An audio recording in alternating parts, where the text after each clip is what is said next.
4, Harris 5, Pearce 6, Colk 7, Pearce 8, Higgs 9, Beatson and Captain 10, Randall 11, Geiger 12, Beavers 13, and as I said, Fitzgerald is in 18 as the reserve, and Mark Thomas number 16, the other reserve. George Fairburn, the fullback, is number 1. Stuart Wright on the wing is number 2. John Holmes and Les Dill are 3 and 4 in the centres.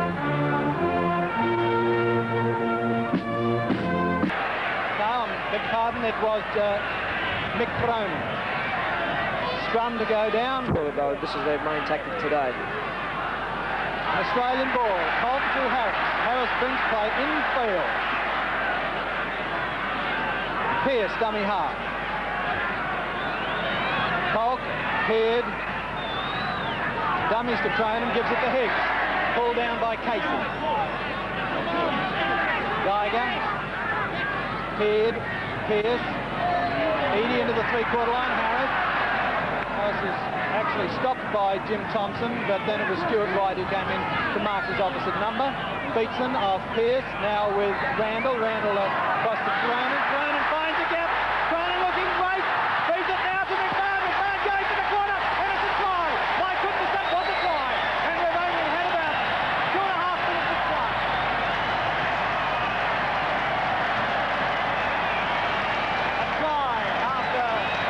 minutes of play. By Alan McMahon, the big burly Balmain wings before him. Here's the replay.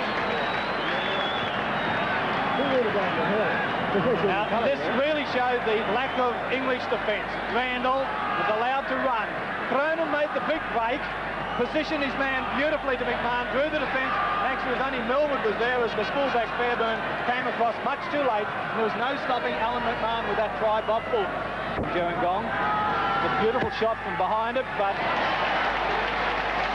and it's a good one. I thought it was going. And certainly can move the ball around. That's Elwell's job, the hooker, to get possession for them. Nash, Bowman, Casey. Casey has Stuart right outside him, but Wright had to stop, and that was enough for Randall to gather him in. Hitchford to dummy half. Holmes, Bowman, Nash.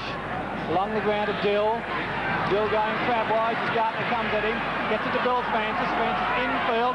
Then along the ground and picked up by Roger the Dodger Millwood. Thompson. One-handed pass to Pitchford, and here's a fly on. Pitchford turns it inside. Now he goes himself. They bought the dummy. They bought the Sydney Harbour Fish. They bought the dummy. And before that, we'll see the try as the Australian defence must have seen it. This is a great shot of a replay of the try we've just seen. Now, there is Millwood sending it across to Thompson.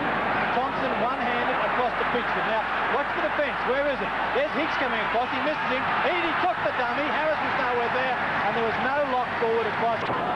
We're back for the kick-off, and it's 5-all, and anybody's game. This is Fairburn. Great Britain 25.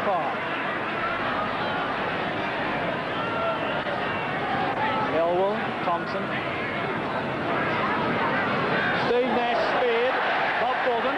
This is where they'll need the long raking kick to gain them ground. They'll have to kick it away from Graham Moody, but they're quite content to run it out and keep playing their own 25. That was a run by Bowman. Bowen got a bit of a knock. This is Great Britain's Keith Elwell, the hooker, to play the ball. Thompson doing the running, and that's the Australian 25, you can see.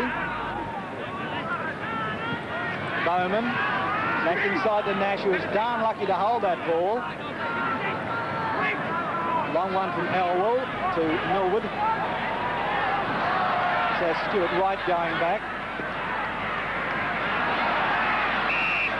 6 times going through the centre of the Australian forwards. That's 4 scrums to 1, Great Britain's way as it goes out along the line. Fairburn is handled, and it's picked up very quickly by Russell Gartner. Gartner's looking for McMahon, but it's a one-away try by Gartner. Gartner goes in for try, and it was a beautiful piece of work. Certainly, that try to Australia after 22 minutes, Gartner's try, and that will certainly give the young 22-year-old from Manly a ton of confidence, and it puts Australia leading 8-5.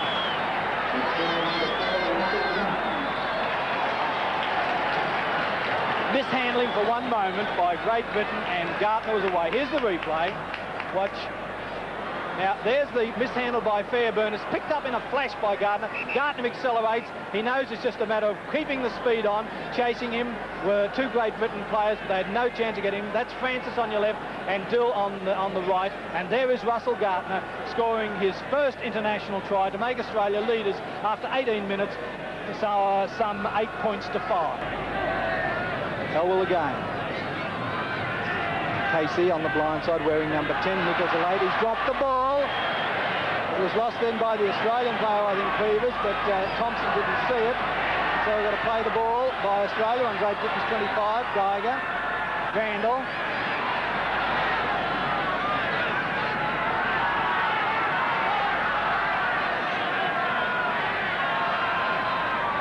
Geiger gives it back to Higgs, who wasn't altogether expecting it. Expecting to go more out to the wide. So there's another spear tackle on Higgs by Bowman. Colk, Randall, Beatson, Cronin. Great Britain in this game, only trailing by a point. Peard, Beatson. Good low tackle in by Stevie Nash, you might have noticed. No support for Arthur Boots, and there's nobody running off him at all. They're just standing back watching him take the ball up. Peard. Fairburn, a major blunder. Cock away. Fairburn down to Cock to the inside. Cock is in. It all came from Fairburn. Original mistake. Cock goes in for Australia's try of the second half after 15 minutes. And what a great test to do. It's going for little Johnny Cock of Parramatta as he walks back with big Alan McMahon alongside of him. 10 stone 7. The smallest international Australia's had for a long time. Here's the replay. Now watch it. Fairburn molds it. Goes back to try and forward it. McMahon quickly is through on the boot. He's able to gather the ball. He's now to play it. Colk to dummy half. It's Bill Francis marking. Colk dummies. Fairburn goes the wrong way and down the left flank as Les Dill closes on him. Johnny Cock puts the ball down and it's Australia's try. When Peter Smith plays it, he reversed between Gill and Nash and now onto Millwood. Millwood's trying to bring it up to Australia's 25. Looks it out to Pitchford. Pitchford down the middle, still going. Gets to Giga, gets the pass away to Gill, and Gill's into the try. Another Pitchford try, but a forward pass rule. No, it's a good try, a good try. For an easy conversion now, we have Fairburn lining it up, and believe me, if this goes over, it's 13-12, and the game is very much alive. He's done it! And so it's Stevie Nash. Millwood. Kick over the top. Nice little football interfered with after the kick. Will Thompson see it? Picked up by Eadie. And the linesman is in. And there's a penalty where the ball landed. So most needed to fall to the ground and kid Thompson into the fact that there was a penalty should be given. So here we take a look at this goal kick from behind. It's on the left-hand side of the screen. And here's Fairburn with the Australian crowd booing. It was a legitimate penalty that Great Britain was given. Fairburn's kicking it. He's around the corner. No, it's waved away. Australia retains its 1 point lead, being run out by Eadie. That was Great Britain's chance to take the lead. To the top comes Francis putting down with Pitchford underneath. Higgs running. Turns it out to the fingertips of Gartner. Gartner going past Fairburn. Still going, but pulled down just short of the line and lost the ball. Turn to play it. Nash at dummy half. This is the English man of the match, Bowman. Pitchford. Johnny Holmes to Jim Thompson. Time running out, and Great Britain have got to get play out of their 25 if they've got a chance to get out of this. Pitchford. Australia throwing everything into the fence now, Ron. They know that all they have to do is contain Great Britain in their own 25, and they've got this game won. Johnny Holmes. Peter Smith. And Great Britain looking a little bit beraggled and tired there because they've given it everything and they just cannot get out of their own 25 with this rock-like Australian defence. Very close to full time. Very close. What a great championship final this has been at the Sydney Cricket Ground. Millwood. Dill. And anyone who's got the pace to do damage, it is Dill. Gets it out to Francis. Back inside to Fairburn. Along the ground with a kick. Picked up by Eadie. And that might be England's dying chance.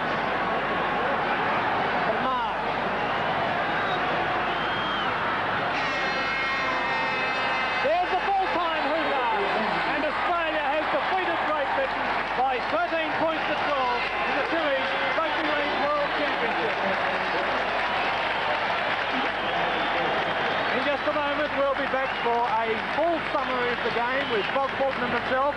But right now in centre field, before we have a message, you can see the players swapping congratulations, swapping jumpers. There's the Australian coach, Terry Fernley.